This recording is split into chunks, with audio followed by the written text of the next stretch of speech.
Assalamualaikum warahmatullahi wabarakatuh. Selamat berjumpa kembali di podcast Babak Semarang. Disiarkan langsung dari Jalan Pahlawan nomor 1 Simpang 5 Semarang. Alhamdulillah, sore hari ini kita kedatangan tamu yang luar biasa, sangat istimewa. Beliau adalah Dr. Rizkiana. Untuk lebih lanjut perkenalan, kami persilakan kepada Pak Dr. Rizki. Terima kasih Kang Asep.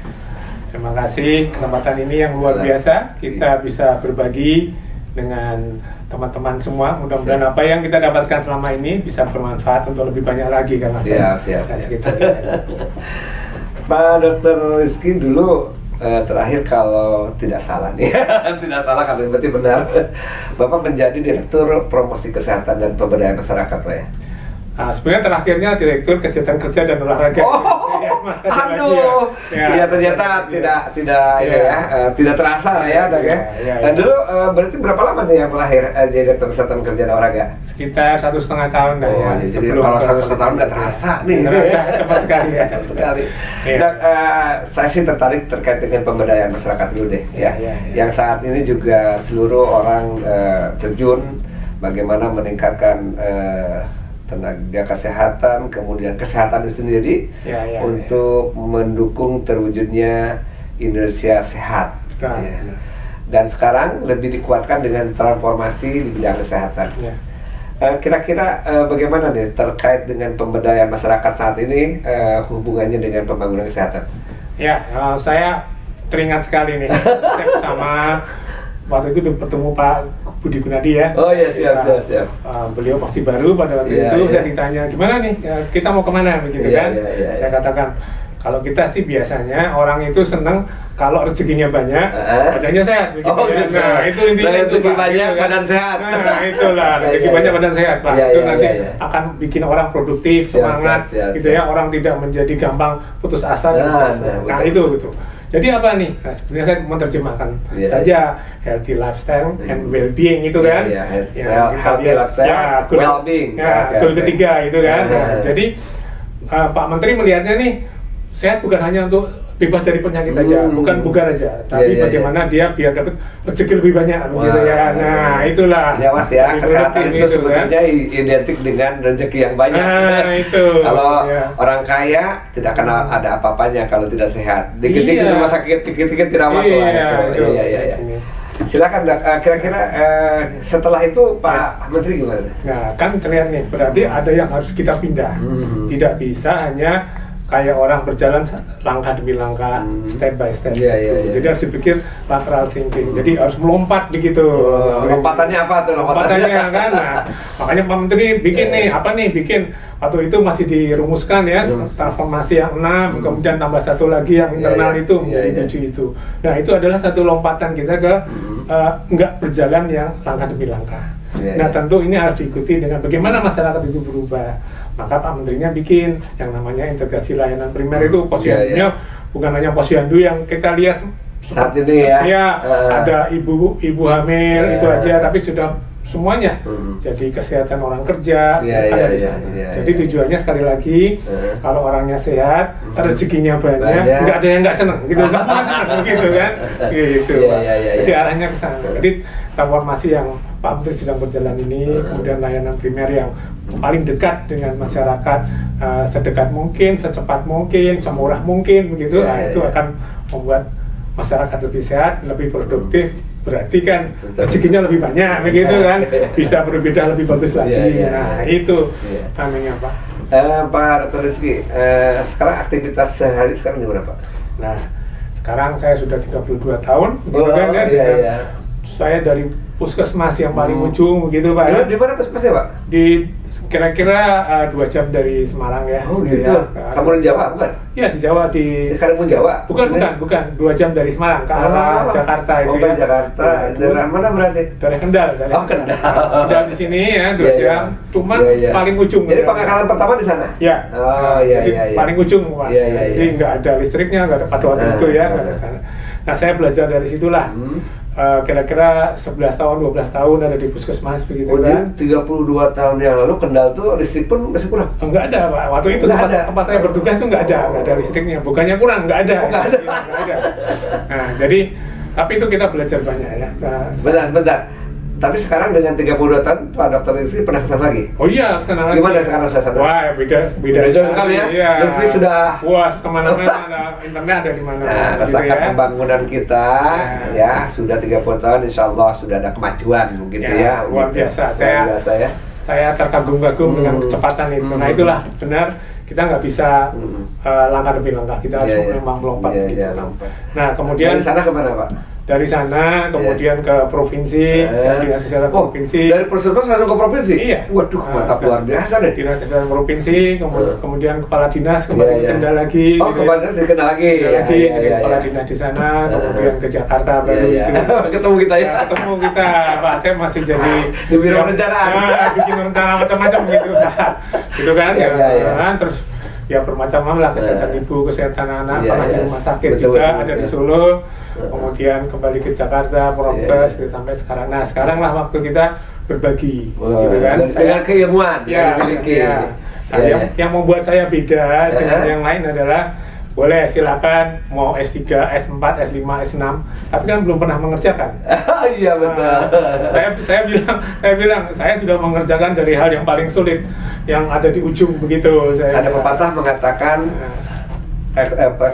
experience is the best of teacher. Jadi guru yang utamanya dari beliau adalah pengalaman, tuh kan. Ya, banyak orang bilang, banyak orang yang ini, tetapi pengalamannya ya tidak sebanyak Pak Dr. Rizky nih. Nah, disitulah saya digunakan sebetulnya, bukan textbook thinking saja, begitu ya. Nah, saya juga belajar lagi textbook thinkingnya, tapi juga harus belajar sebetulnya the real war, gitu ya. Itu yang kita hadapi di lapangan. Perang yang sesungguhnya itu apa? Begitu. Ngomongin orang suruh pakai masker aja susah loh, Pak. Pada waktu COVID dulu itu. Betul. Saya kira Kang Asep tahu pada waktu perintah Pak Menteri kita yang lama itu kan, saya tidak mau tahu, pokoknya semua harus pakai masker. Bayangin Bang, merubah kayak begitu Bang, gitu kan. Nah itu, jadi itu yang kita memberitahu orang itu bukan pekerjaan gampang. Jadi kayak gini podcast. Tidak semudah apa yang kau katakan. Tapi dengan adanya podcast itu akan membantu orang lebih paham daripada kita ngomongin. Tapi katakanlah yang sejujurnya. Buat apa? Nah, sekarang aktivitas Pak Dr. Rizky sekarang sebagai dosen ya. Sekarang dosen mata kuliah apa, Pak? Saya mengajar susunan saraf pusat, hematologi, gitu kan. Kembali ke fitrah dong, ke bentar nih, ya? Saya masih ada yang lain. Oh, ada lain. Yang kira-kira yang lain ogah ngerjain karena susah, itu dikasihkan ke saya. Oh itu Pak, apa itu? Jadi tadi susunan saraf pusat kan susah tuh, ruwet-ruwet gitu. Saya di hair Pak. Memang anatomi. Kalau yang lain bisa daring, saya harus luring gitu. Betul. Terus hematologi, sistem darah begitu. Sistem imunologi ya. Kenapa imunologi? Karena sekarang itu penyakit imunologi itu luar biasa kan sekarang. Jadi karena pengaruh lingkungan banyak lagi. Jadi penyakit yang tadinya nggak ada sekarang jadi ada. Itulah yang membuat kita harus new emerging disease ya. New emerging. Jadi ada 3 itu kan. Ada emerging disease yang sekarang, re-emerging disease yang pemaklum dulu, datang lagi sama new emerging disease yang baru. Yang tadinya nggak ada jadi. Betul. Itu yang perlu kita ajarkan. Nah, bagaimana mahasiswa itu tahu dengan situasi yang nanti dia akan harus hadapi 5 sampai 10 tahun ke depan. Betul. Nah, Kang Asep, ini teman-teman sekalian ya. Kita punya bonus demografi 2030-2045. 2030-2045 ya. Sekitar itu ya. Harapannya Indonesia Emas 2045. Bagaimana kalau stunting terjadi pada saat ini nih 2005 yang nanti generasi 2030 umurnya usia produktif. Berarti kan sekarang nih Mas nggak boleh ada yang stunting. Iya betul. Nanti seperti orang Jepang yang pandai-pandai gitu. Kalau orang Jepang sekarang udah nggak hilang tuh. Pendek-pendek orang Cina juga yang pendek anak sekarang udah tinggi-tinggi, bahkan pemain basket itu sudah 2 meter lebih ya. Kayak gitu, makanya besok supaya tidak terjadi disaster begitu ya, benar-benar kita mendapatkan bonus demografi, maka sekarang ini kan nggak boleh ada yang stunting, nggak boleh kurang gizi, nggak boleh ada yang sakit. Stunting itu bukan omong kosong ya? Ada kan real kan? Iya. Berapa persen Indonesia katanya stunting yang diketahui? 21%. Harapan Presiden kemarin maunya berapa? 14. Jadi ada kesenjangan 6 yang harus kita coba naik bersama ya. Itu kan. Jadi itu ada di sana. Itu satu masalah gizi kan. Terus sekarang jangan lupa ada epidemi. Epidemi itu kan dari penyakit menular menjadi penyakit tidak menular, gitu kan. Hipertensi semakin banyak, stroke juga semakin banyak, dan menurut Pak Menteri kan itu menjadi penghabis BPJS paling banyak kan begitu. 30% ongkosnya buat ngurusin yang begitu, Pak. Yang tidak menular ya. Tidak menular.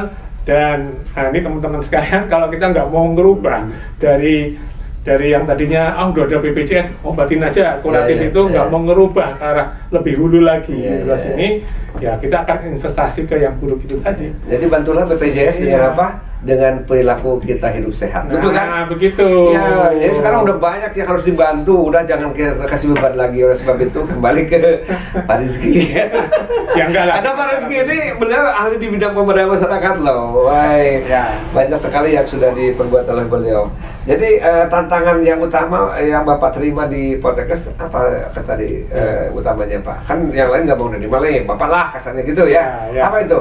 Ya, jadi kita tidak boleh melihat hanya dari sisi teori saja, kan textbook ada yang berbicara, tapi pada waktu kita melihat di lapangan bahwa apa yang kita hadapi itu sangat bisa berbeda dengan apa yang kita baca. Itu yang kita harus belajar.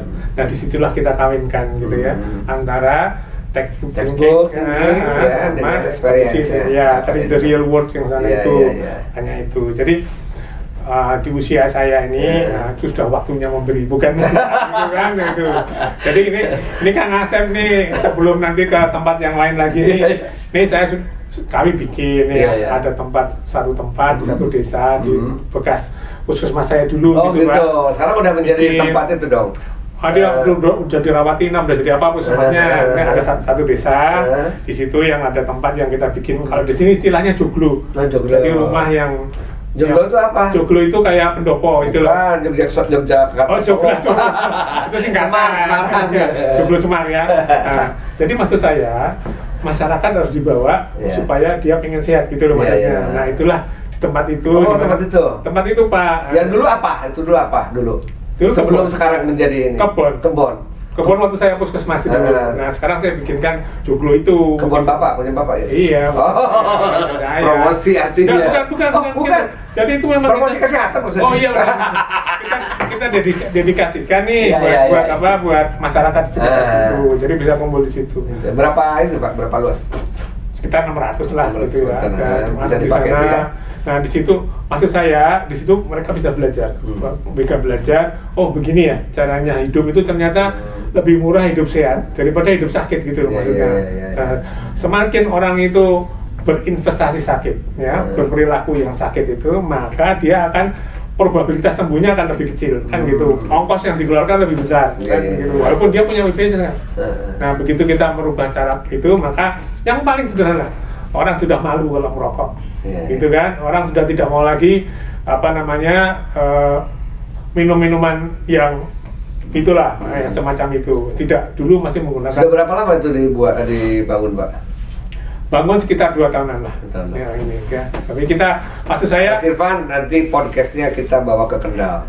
Oh situ dekat kok ya. Nah, tapi ini kan saya ceritakan bahwa di Jakarta kami lihat yang kayak gitu Pak. Ternyata orang yang kekayaannya demikian itu bisa menjadi tidak bermakna manakala dia ada satu saja nikmat Allah yang dikurangi gitu misalnya gitu kan, nikmat mana pula yang distakan. Iya betul kan gitu kan ya. Jadi ada teman saya sejawat saya, dia semua punya secara dunia kan, hanya satu yang berkurang, dia tidak bisa merasakan. Tidak merasakan apa? Jadi nggak bisa rasakan manis. Ini teksnya. Nerves ketujuh di lidahnya dia itu karena satu kecelakaan dia nggak bisa merasakan itu. Jadi secara fisik dia nggak apa-apa gitu, tapi dia kehilangan itu.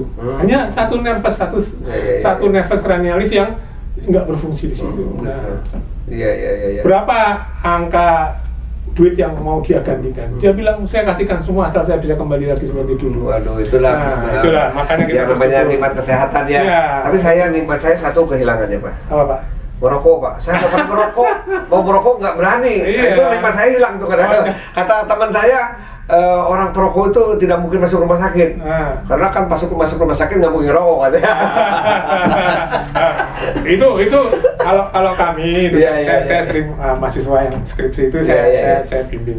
Gini ya, sekarang kalau ada yang mengatakan bahwa ternyata pemakai sepeda motor yang masuk rumah sakit itu adalah mereka yang pakai helm. Bener apa enggak ini begitu?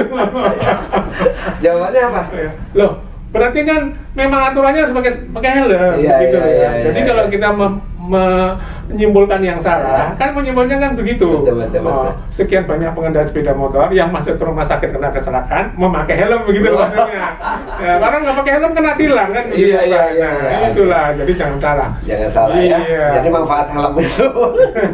Kembali ke pembangunan kesehatan Pak pada umumnya. Harapan Bapak ya sebagai abdi negara yang sudah 32 tahun sekarang mengabdinya di keilmuan ya di Poltekkes. Untuk kira-kira harapan ke depan Pak untuk pembangunan kesehatan ini gimana Pak? Karena kan kalau dibandingkan negara lainnya ternyata kita tetap masih agak ini ya, termasuk perokoknya kita cukup tinggi, TB paru nomor 2 ya, dan sebagainya. Mulai kemana Pak? Menurut itu Pak? Ya, nah ini Jawa Tengah saya lihat 5 tahun terakhir ya, itu puskesmasnya nggak nambah. Puskesmasnya nggak nambah. Ini Jawa Tengah. Menurut Bapak apa maksudnya? Nah, ntar dulu nih. Ntar dulu. Puskesmasnya nggak nambah.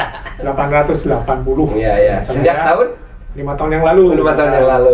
Tapi DKI berubah juga malah. Saya ngomong Jawa Tengah. Jawa Tengah. Kenapa nggak ngomong DKI? Ntar dulu. Harus ada comparison dong. Iya, oke ke Jawa Tengah dulu deh. Habis gitu, ya lihat ke belakang lagi cuma nambah 2, 3 begitu.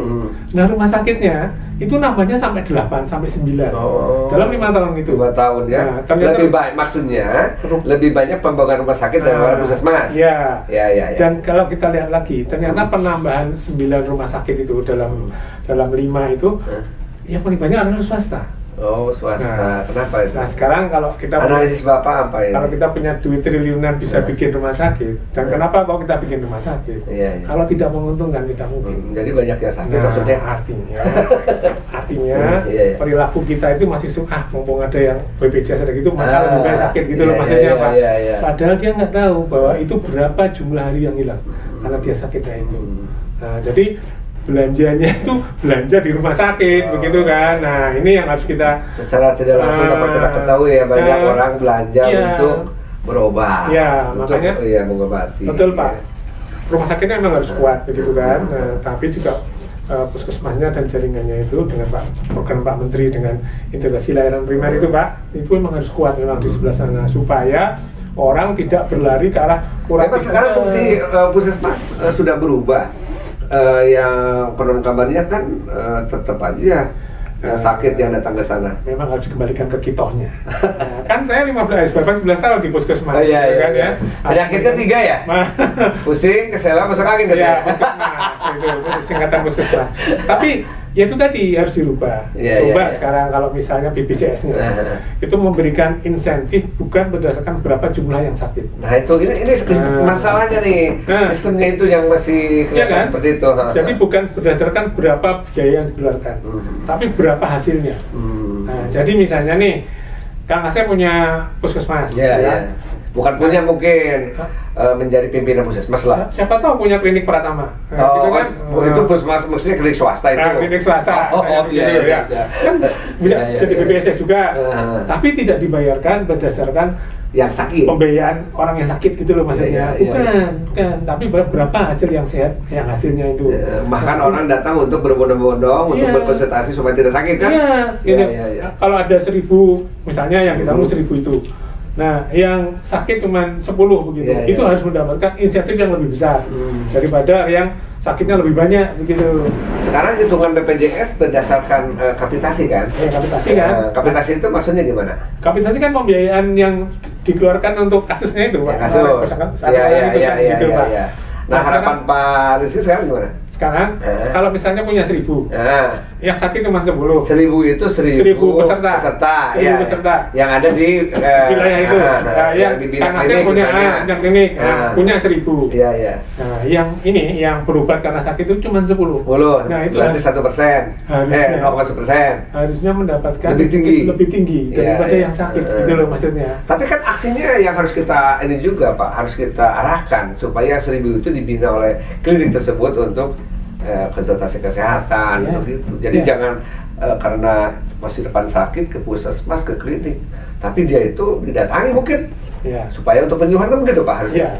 Nah itu yang menurut saya itu mestinya kita alihkan. Kalau Pak Menteri itu harus lebih ke hulu, ya berarti kebijakannya juga harus berubah, gitu kan. Puskesmas selama dia bisa menyehatkan lebih banyak harus mendapatkan insentif lebih besar, gitu, daripada yang banyak yang sakit gitu. Ada istilah kalau kita di WA Group itu katanya rumah sakit di Arab Saudi kosong, macam gitu ya Pak. Nah, itulah yang diharapkan, kosong, jangan bednya banyak, penuh karena banyaknya sakit gitu ya Pak. Betul kan Pak? Gitu ya? Iya, karena sekali lagi kita 2035 itu mau kemas loh, mau ke bonus yang cuma sekali itu, terus kemas ke sana. Jadi sekarang ini nggak boleh ada yang sakit kan begitu Bang. Nah, terus itu yang pertama. Yang kedua ada lompatan. Oh, baru pertama itu? Pertama. Waduh, Mas Irfan jaga kesehatan ya untuk mendengarkan diskusi kita ini. Oh, sebentar ya. Yang baru satu. Oke, nomor dua. Bahwa kita menghadapi situasi yang kadang-kadang unpredictable. Kita punya COVID kemarin yang belajar. Ada long COVID yang sekarang panjang begitu Pak, yang dampaknya sampai sekarang. Akan ada yang semacam itu lagi yang kita nggak ngerti kapan terjadi dan apa yang konon kabarnya kalau dulu isu getongan epidemi dulu kan 100 tahun sekali, tapi sekarang berubah ya. Akan cepat. Kenapa? Waktu ya. Ya saya melihat membaca beberapa tulisan dari WHO, itu kan dia mengatakan bahwa akan terjadi yang kayak gini. Prof. Chandra Yoga masih ingat? Iya, wah, ahli. Dia mengatakan itu sama dengan yang dikatakan, dia kan orang WHO juga tuh. Begitu Kang. Berarti kita siap dengan perubahan yang kita nggak ngerti. Nah, yang satu-satunya nomor 2 yang bisa itu adalah kita punya ketahanan tadi ya. Resilient tadi ya. Yang Pak Menteri juga mengatakan ya, ketahanan bukan hanya dari sisi ada obatnya, ada alatnya, tapi masyarakatnya kan punya ketahanan kayak gitu. Ketahanan diri juga ketahanan mental. Seperti itu supaya tidak terjadi COVID seperti kemarin kan, semua orang ambruk. Sekarang kan mau pemilu pasti ketahanan mental rusak semua. Banyak yang sakit. Ya, itu di anak cabangnya. Ada cabangnya. Ada kesehatan jiwa sama kesehatan mental kan gitu kan.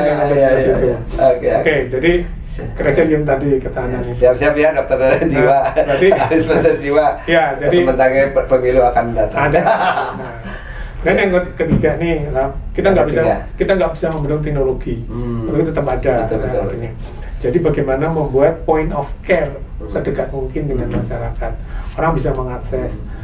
Saya pernah punya kesempatan kan ke Nagoya pada waktu itu, dan dia ternyata orang Jepang itu. Nagoya itu di Jepang atau di Yogyakarta? Nagoya itu RT 5 RW 3. Di Batam juga ada Nagoya. Ya, jadi saya pernah dikirim ke sana, belajar di sana. Apa yang dipelajari Pak? Nah, Hall of Prevention. Hall of Prevention. Nah, jadi dia punya rumah sakit, tapi khusus hanya untuk preventif. Gitu. Nah, kenapa? Indonesia udah ada belum? Belum ada. Nah, kita dirikan ya. Nah, jadi kenapa sih yang belajar itu? Teknologi nggak bisa dibendung gitu kan? Makan betul ya. Nah, sekarang dia lihat di dalam Hall of Prevention itu orang harus beralih ke sebelah sana. Saya di sebelahnya ada universitas juga, saya lupa namanya di situ. Satu ada Hall of Prevention, ada universitas. Dia mengkaji itu. Ya kalau di Tokyo, University of Tokyo, kalau Nagoya mungkin University of Nagoya. Ya mungkin begitu. Mungkin begitu. Ya, tapi ini ada universitas, ada itu Pak. Yang dia hitung adalah 10 tahun ke depan Jepang tuh kayak apa mau ini. Nah, dia menciptakan kayak susu kabin gitu ya. Ini kayak gini dimasukin, sehingga semua data orang ada di situ kan. Ada data kesehatannya dia, bayar pajak dan ada di situ. Sekali scan dia akan tahu semua. Ini dia untuk 10 tahun ke depan. Saya kira nggak sampai 10 tahun bisa dengan KTP juga kita ketahuan punya utang berapa. Jadi bisa diakses. Kayak begitu kan. Nah, pada Hall Prevention itu dia menggunakan sebetulnya prinsipnya adalah kalau orang melihat tenaga produktif itu hanya usia produktif sampai 62 tahun atau 65 tahun sampai Jepang sudah paling. Yang saya belajar di situ adalah dia melihat lansia tetap produktif, ibu rumah tangga tetap produktif. Bapak ke Singapura berapa kali? Banyak orang tua Pak yang kerja di sana. Iya, iya memang tetangga kita sebelah itu kan, sama yang kecil-kecil ya. Jadi saya lihat tetangga tua masih kerja di Singapura. Jadi proporsi kita itu, gitu yang produktif itu bukan dihitung antara 15 sampai 65 tahun begitu ya. Tapi dia sudah sampai usia lansia itu bagaimana supaya tetap produktif. Walaupun ukurannya pasti bukan yang ini Pak. Ibu rumah tangga juga dilakukan. Jadi ada potensi lain yang diyakini. Ini yang disebut sebagai crowded financing begitu, di mana pembangunan di sektor yang kayak begitu. Nah, sebagai sekarang akademisi Pak, jadi pembicaraan kita ini menurut Bapak apa sih ya harus dilakukan pemerintah pusat, pemerintah daerah. Kalau pusat kan Kementerian Kesehatan lah ya. Pemerintah daerah kan nanti ada dinas dan sebagainya. Apa Pak yang harus terutama aplikasi yang betul-betul bisa nyata dilaksanakan? Ya, kalau kita mau bicara, kalau sekarang ini kan banyak orang bicara kampanye segala macam itu. Yang pendekatannya itu adalah pendekatan kesasaran. Tapi terintegrasi sama yang lain. Itu yang lebih pokok, itu yang di sana. Karena belajar dari kasus stunting, kenapa kita lambat gitu loh maksudnya, turunnya kenapa lambat gitu. Padahal semua. Tapi kan stunting lambat itu kan dari dulunya juga sudah lambat kan Pak? Makanya. Jadi Pak Menteri bilang, kecepatannya mau gimana nih? Pak Menteri mengatakan kita nggak bisa loh langkah demi langkah, kita harus lompat begitu kan? Oh, kalau ke dalam bahasa ini mah bukan hanya evolusi, tapi harus sudah revolusi. Loncat revolusi dalam rangka penurunan stunting. Nah, misalnya begitu ya. Kan maunya cepat nih, 14 tuh angka yang waduh berat banget tuh, dari angka 22 digit gitu ya, gitu. Nah, sekarang kalau kita melihat ini kita mau turun dari sekian, intervensinya adalah kesasaran individu itu begini, tapi lintas sektor menyelesaikan masalah itu gitu. Yang takutkan Indonesia itu ke stunting, tapi hanya ngomong aja. Nah itulah tadi aksi nyatanya yang perlu. Nah itu tadi. Jadi harus diukur nih berapa sasarannya, kapan dia, apa masalahnya, bagaimana dia. Nah sekarang pertanyaan saya, apakah pemerintah sudah punya data sampai individu orang yang diduga stunting itu? Ada, kalau datanya ada. By name, namanya ini. Nah, yang perlu kita luruskan kan bagaimana supaya. Tapi Bapak kalau lihat saya stunting, seperti saya stunting, memang saya semampe Pak, semeter tak sampai. Ukuran stunting apakah tinggi badan atau gimana? Bukan Mas Arif. Tadi Mas Irfan tadi pesan sama saya, WA ke saya. Apa sih ukuran stunting katanya? Nah sekarang jelasin ukuran stunting dulu deh. Jadi sebenarnya kalau kita bicara stunting itu kan tidak mudah untuk diukur, gitu ya. Karena diukur. Yang paling mudah adalah mengukur tinggi badan. Makanya definisi tinggi badan per umur. Tinggi badan itu kita melihat stuntingnya. Tapi itu bukan berarti stunting, begitu maksudnya. Bos pimpinan kita yang sana kan begitu. Nanti almarhum Pak Habibie dipertanyakan, gitu kan? Bukan begitu. Jadi pasti ada kekurangan kognitif yang harus itu yang saya baca itu sekitar 25% defisiensinya dari kognitif itu. Jadi yang permasalahan kan yang kognitif ini, itu yang menyebabkan kita tidak produktif lagi. Nah sehingga intervensinya menurut Pak Menteri kita sekarang itu harus ada dua pihak. Apa itu Pak? Sebelum lahir sama setelah lahir. Sebelum lahir dan setelah lahir perhatikan. Apalagi bagi yang mau pernah nikah nih, perhatikan tuh ya. Jadi sebelum lahir sama setelah lahir. Sebelum lahir apa? Sejak dia menstruasi pertama itu. Nah itu nggak boleh. Yang perempuan menstruasi itu harus remaja itu usia SMP sekitar itu kan, itu sampai dia mau menikah harus dalam keadaan siap hamil. Pak, kalau gitu, yang kedua apa dulu Pak? Nah, yang kedua adalah setelah menikah, kan dia terus punya anak dan sebagainya. Artinya setelah dia menikah kemudian dia hamil tidak boleh dalam kondisi kekurangan energi kronis kan begitu, tidak boleh anemi sehingga anak dapat tumbuh kembang di dalam sebagai janin itu dengan kondisi yang cukup begitu kan. Saya ingat waktu itu Pak BKKBN Pak. Itu kan terkenal dengan Pak Yono Surono ya. Ada KKBS kan Pak Norma, keluarga kecil, bahagia dan sejahtera. Nah, harusnya karena kabarnya stunting kan tanggung jawabnya BKKBN ya Pak ya. Harusnya ada program seperti itu, KKBS itu Pak. Jadi harus ada masif revolusi betul-betul menunjukkan bahwasanya yang dulu ibu saya itu anaknya 16 Pak.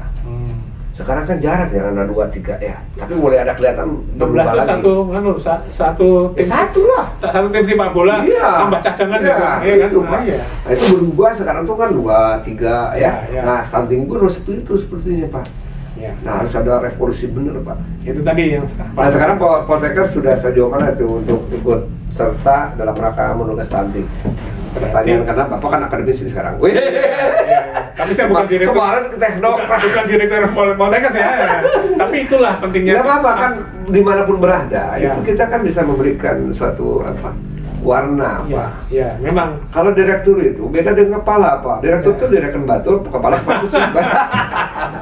Ini bincang-bincang kita santai-santai aja ya. Oke. Jadi memang ini perlu ketemu nih sama antara institusi pendidikan sama kita pelaksananya gitu ya. Nah sekarang ditanya nih. Ada nggak pusat studi stunting sekarang? Nah, bukan masalah studi stunting, ini nyambungin ya. Jadi Poltekkes harus jadi pusat studi stunting loh Pak. Poltekkes tuh ada di seluruh provinsi loh Pak. Iya. Gitu. Nah sekarang di Semarang gimana nih? Ada sih. Di Direktorat Kejurusan Gizi itu ada. Iya. Nah ini ya, yuk kita segera buat pusat studi stunting. Nah, oleh itu kita anukan ya. Karena ada nih UNICEF juga mencari. PSSI tapi jadi pusat studi stunting Indonesia. Ya. Bapak Ibu sekalian pemirsa podcast Bapak ke Semarang, mungkin juga nanti kita undang lagi Dr. Rizky ini ya, untuk bincang-bincang ngobrol saja ya. Ini tidak ada tendensi politik sebagainya, tetapi ini bincang-bincang untuk kemajuan pembangunan kesehatan di Indonesia, khususnya tadi terakhir adalah penanggulangan stunting. Waktu juga yang membatasi kita, nanti kita mengundang kembali Dr. Rizky ke podcast berikutnya. Selamat berjumpa kembali di podcast Bapak ke Semarang di edisi yang akan datang. Terima kasih. Wassalamualaikum warahmatullahi wabarakatuh. Waalaikumsalam.